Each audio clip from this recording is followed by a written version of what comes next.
도로 위의 자동차 소음과 시장에서 새어나오는 상인들의 목소리가 뒤섞인 겨울 오후, 소연은 작고 거친 손으로 만든 천 방향제 꾸러미를 조심스럽게 바구니에 담아 골목 끝에 섰다. 바람에 부딪혀 목도리가 살짝 흔들렸지만 그녀는 신경 쓰지 않았다. 어머니 라영이 오늘따라 숨을 쉬는 것조차 버거워했고, 그래서 소연은 평소보다 더 많은 물건을 팔아야 했다.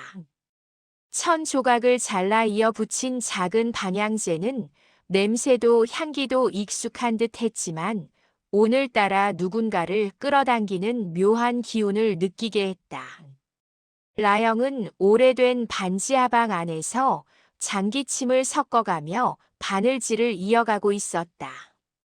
방 안에 놓인 허름한 전기난로는 힘겹게 온기를 내고 있었지만 어딘지 모르게 겨울 공기를 완전히 이기지 못하는 분위기였다. 천장에 스며든 물자국, 빨리 마르지 않는 눅눅한 공기, 그리고 희미하게 새어들어오는 한 줄기 햇빛. 그 속에서 라영은 소연이 나간 방향을 바라보며 오늘은 무사히 돌아오겠지라고 속으로 되뇌었다. 그때 시장 입구 쪽으로 검은색 코트를 입은 문정 이사장이 모습을 드러냈다. 지역 재정 지원 조사를 위해 방문한 것이었지만 그녀의 눈길은 어느 순간 소연이 들고 있는 바구니 위로 자연스럽게 흘러갔다. 그 안에 있던 해바라기 무늬가 그려진 천 조각. 문정의 발이 갑자기 멈춰 섰다. 그녀는 숨을 들이쉬고 다시 보았다. 그 무늬는 오래전 단 한 번 만들어 딸의 옷깃에 달아주었던 천 조각과 거의 흡사했다. 문정의 시선이 흔들렸다. 이 천 어디서 난 거예요? 소연은 처음 보는 중년 여성의 묘한 표정에 조금 긴장했지만 천천히 대답했다. 엄마가 만들었어요. 오래전부터 집에 있던 문이래요. 문정은 옅게 메말라 있던 심장이 갑자기 강하게 두드리는 것을 느꼈다. 그녀의 머릿속에서 30년 전 잃어버린 아이의 얼굴이 흐릿하게 떠올랐다. 실종 당일 입었던 작은 옷, 옷깃에 달아주었던 동일한 무늬의 천 조각, 아이가 좋아하던 부드러운 노란색. 그리고 그 아이는 차가운 겨울 공기 속에서 흔적 없이 사라졌었다. 엄마 만나볼 수 있을까요? 문정의 목소리는 간절하면서도 조심스러웠다. 하지만 소연은 단번에 대답할 수 없었다. 라영은 낯선 사람을 두려워했고 몸 상태도 언제 쓰러질지 모르는데 갑자기 외부인을 데려가도 괜찮을지 확신할 수 없었다.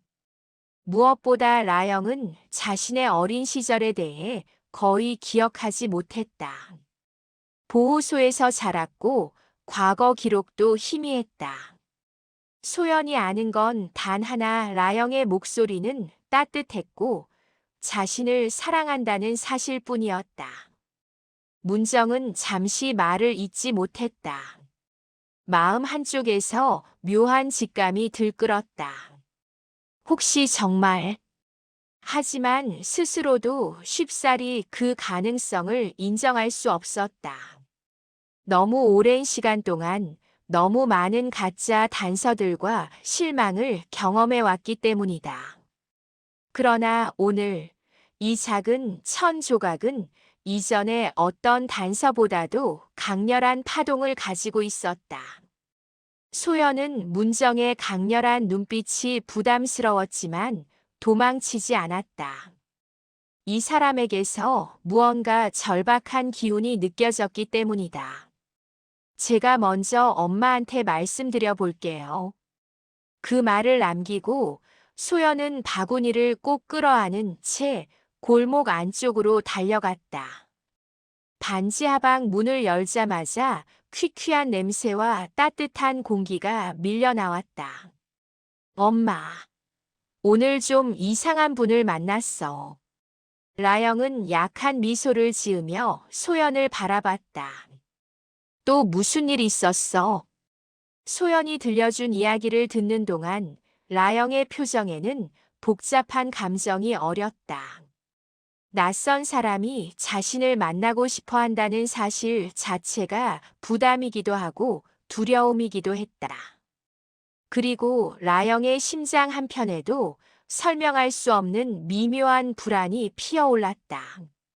소연이 들고 있던 천 조각, 그건 확실히 오래전부터 가지고 있던 것이지만 누구로부터 받았는지조차 기억나지 않았다.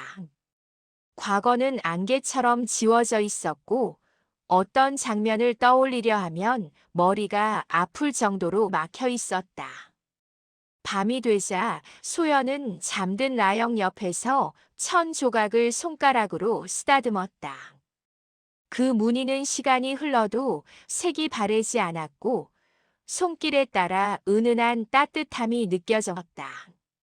그리고 소연은 생각했다. 오늘 만난 그 사람 왜 그렇게 슬프게 보였을까? 한편 시장을 떠나던 문정의 눈에는 눈물이 고여 있었다.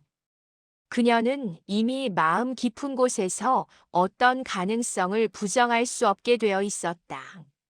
마지막 단서가 이렇게 나타날 줄이야. 차 안에서 문정은 장 비서에게 전화를 걸었다.